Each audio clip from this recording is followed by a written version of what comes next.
Alam mo bang hindi dapat ginagamit ang cotton bud sa tenga?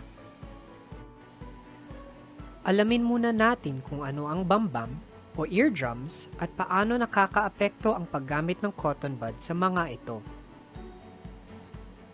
Ang bambam ay parte ng loob ng tenga na kung saan ito ang tumatanggap ng mga bagay-bagay na ating naririnig. Ang tenga rin ay may kakayahang maglinis ng sarili. Ang cerumen, earwax o tutuli ay natural na napapalabas ng tenga kaya hindi na dapat kinakailangan ang cotton buds para linisin ito. Isa pa, ang tutuli ay nagsisilbi ring protection sa pang-iwas sa bakterya sa tenga. Ang mga sumusunod ay ilan sa mga sakit na maaring idulot ng madalas na paggamit ng cotton bud sa tenga. Kadalasan may mga komplikasyon sa paggamit ng cotton buds. Una sa lahat ay pwedeng mabutasan ang bambam dahil sa pagtusok ng cotton buds. Kapag nabubutas ang eardrum, nagkakaroon ng biglang paghina o pagkawala ng pandinig, sakit sa tenga, luga o pagnanana sa tenga, lagnat, pangangati, at pagkarinig ng matinis na tunog sa tenga or tinnitus.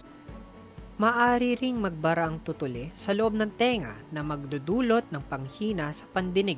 Ito ang tinatawag nating impacted cerumen. Ang acute otitis externa naman o ang tinatawag ding swimmer's ear o tropical ear ay ang pagkakaroon ng impeksyon sa ear canal. Nagkakaroon ng biglaang inflammation o pagmamaga at sakit sa tenga kapag nagkakaroon ng acute otitis externa.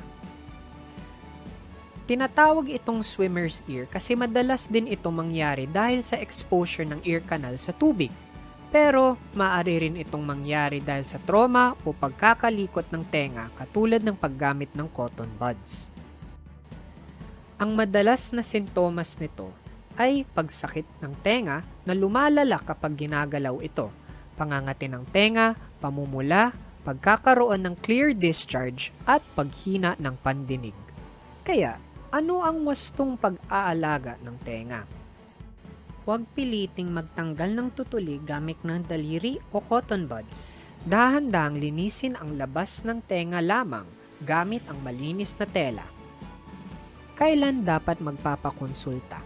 Kapag nakakaranas ng pananakit sa tenga, pagnanana o discharge, pagbabago sa pandinig at pabalik-balik na impeksyon sa tenga.